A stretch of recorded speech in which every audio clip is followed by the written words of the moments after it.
നമുക്ക് നമ്മുടെ നാടൻ രീതിക്ക് തേങ്ങ അരച്ച് വെച്ച് ഗ്രീൻ പീസ് കറി ഉണ്ടാക്കാം കേട്ടോ.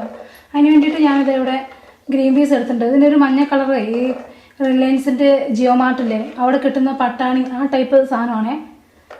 ഗ്രീൻ പീസിൻ്റെ രുചിയൊക്കെ തന്നെയാണ്. അപ്പോൾ നമുക്കിത് കുക്കറിലേക്ക് ഇട്ട് കൊടുക്കാം. ഇനി അതിലേക്ക് നമുക്ക് 2 കപ്പ് വെള്ളം ഒഴിച്ചു കൊടുക്കാം.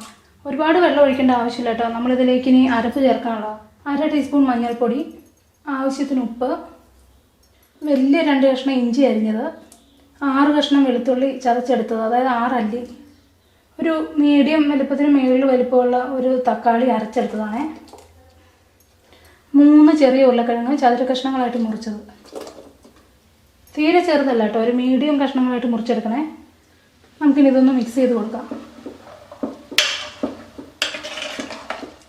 കുക്കർ അടച്ച് വെച്ച് ഒരു 3 വിസിൽ വരുന്നവരെ വേവിക്കാം കേട്ടോ. ഇനി നമുക്കിതിലേക്ക് വേണ്ട അരപ്പ് റെഡിയാക്കി എടുക്കാം. അതിന് വേണ്ടി അരമുറി തേങ്ങ എടുത്തിട്ടുണ്ട്, പിന്നെ 1 തണ്ട് കറിവേപ്പില, 2 കാന്താരി മുളക്, കുറച്ച് വലിയ ടൈപ്പ് കാന്താരിയാണ്, നല്ല എരിവ്, അതുകൊണ്ട് 2 എണ്ണം എടുക്കുന്നുള്ളേ, 1 ജാതിപത്രിയുടെ പകുതി, 2 ഗ്രാമ്പു, 1 ഏലക്ക, 1/2 ടീസ്പൂൺ പെരിഞ്ജീരകം, 1/4 ടീസ്പൂൺ കുരുമുളക്, ഒരു ചെറിയ കഷ്ണം പട്ട. ഇതെല്ലാം കൂടെ നല്ല മഷി പോലെ അരച്ചെടുക്കണേ. ഇപ്പോൾ ഇത് 3 വിസിൽ വന്നു കഴിഞ്ഞിട്ട് നമ്മൾ ഓഫ് ചെയ്ത് വെച്ചു. പ്രഷറെല്ലാം നോർമലി റിലീസ് ആയിട്ടുണ്ടേ. നമുക്കിനി ഇതൊന്ന് തുറന്ന് നോക്കാം. ഇപ്പോൾ കണ്ടോ നമ്മുടെ ഗ്രീൻ പീസൊക്കെ വെന്ത് നല്ല കറക്റ്റായിട്ടുണ്ട്. എന്നാൽ ഒട്ട് കുഴഞ്ഞു പോയിട്ടുമില്ല, കറക്റ്റ് വരുവാണേ. ഇനി നമുക്ക് വീണ്ടും തീ ഓൺ ചെയ്ത് കൊടുക്കാം കേട്ടോ. നമ്മുടെ അരപ്പ് ഒഴിച്ചു കൊടുക്കാം. ഒരു ശകലം ചൂടുവെള്ളവും കൂടെ ഒഴിച്ചു കൊടുക്കാവേ.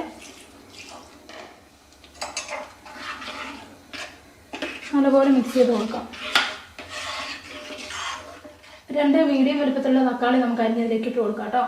തക്കാളി ചേർത്ത് കൊടുക്കാം.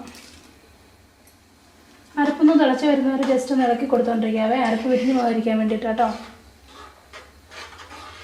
ഉപ്പൊക്കെ കറക്റ്റാണോ നമുക്ക് ഈ സമയത്ത് നോക്കണേ. ഉപ്പ് ലേശം കുറവുണ്ട്, കുറച്ച് ഉപ്പ് ഇട്ട് കൊടുക്കാം. ഒരു 1/2 ടീസ്പൂണോളം ഉപ്പ് ഇട്ട് കൊടുക്കണ്ടേ. മൊത്തത്തിൽ നമ്മളൊരു ടീസ്പൂൺ ഉപ്പ് ഇട്ട് കൊടുക്കുന്നുണ്ട് കേട്ടോ. ടോട്ടൽ 1 ടീസ്പൂൺ ഉപ്പ് ഇളക്കി കൊടുക്കാം. ഇതിന് നല്ലപോലെ തിളച്ച് വന്നു കഴിഞ്ഞിട്ട് ഒരു 10 മിനിറ്റ് കൂടെ ഒരു മീഡിയം ഫ്ലെയിമിലിട്ടിട്ട് തിളപ്പിക്കണം കേട്ടോ. അപ്പോഴാ തേങ്ങയുടെ പച്ചച്ചൊവയും അതിനകത്ത് ചേർത്ത മസാലയൊക്കെ നമ്മൾ അരച്ച് കൂട്ടിയില്ലേ ചേർത്തത്, അപ്പോൾ അതിൻ്റെ ആ പച്ചച്ചൊവയെല്ലാം ഒന്ന് മാറിക്കിട്ടും. ഇപ്പോൾ ഇത് തിളച്ച് വരാൻ തുടങ്ങിയിട്ടുണ്ട്. തിളച്ച് കഴിയുമ്പം തീ ഒരു മീഡിയത്തിലേക്ക് ആക്കിയിട്ട് ഒരു 10 മിനിറ്റും കൂടി ഇരിക്കട്ടെ. ഇപ്പോൾ നമ്മുടെ കറി ഏകദേശം ഒരു 10 മിനിറ്റിന് മേലെ തിളച്ചുകൊണ്ടിരിക്കുക കേട്ടോ. നല്ലപോലെ കുറുകി വന്നിട്ടുണ്ട്. ഇപ്പോൾ കണ്ടോ കറി നല്ല അത്യാവശ്യം ഒരു കൊഴുപ്പൊക്കെ വന്നിട്ടുണ്ട്, കൊഴുപ്പോട് കൂടി ഇരിക്കുന്നതും. ഇനിയിപ്പം ഇത് തണുത്ത് കഴിയുമ്പം ഇത്രയും കൂടി ഒന്ന് കുറുകി വരും. പിന്നെ എരിവ് കുറവാന്ന് തോന്നുവാണെങ്കിൽ 2 പച്ചമുളക് കീറിയിട്ട് കൊടുക്കണം കേട്ടോ. ഇതിപ്പോൾ അത്യാവശ്യം നല്ല എരിവുണ്ട്, അതുകൊണ്ട് ഞാൻ അങ്ങനെ ചെയ്യുന്നില്ല. നമുക്കിതിലേക്ക് കുറച്ച് കറിവേപ്പില ഇട്ട് കൊടുക്കാം.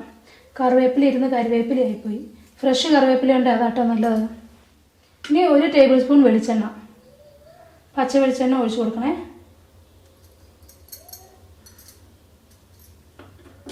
ഇനി ആ വെളിച്ചെണ്ണയുടെ ആ ഒരു സ്മെല്ലിൽ ഒരു 5 മിനിറ്റും കൂടി ഇരിക്കട്ടെ. ഇപ്പോൾ ഏകദേശം 5 മിനിറ്റ് മേലെയായി അടഞ്ഞിരിക്കുന്നത്. ആ പച്ച വെളിച്ചെണ്ണയുടെ ആ സ്മെല്ല് നല്ല സൂപ്പർ സ്മെല്ലാട്ടോ. കണ്ടോ, ഗ്രീൻ പീസും ഉരുളക്കിഴങ്ങും തക്കാളിയൊക്കെ പാകത്തിന് വേവാണ്. ഈ രീതിക്ക് എല്ലാവരും ഒന്ന് ട്രൈ ചെയ്ത് നോക്കണം കേട്ടോ.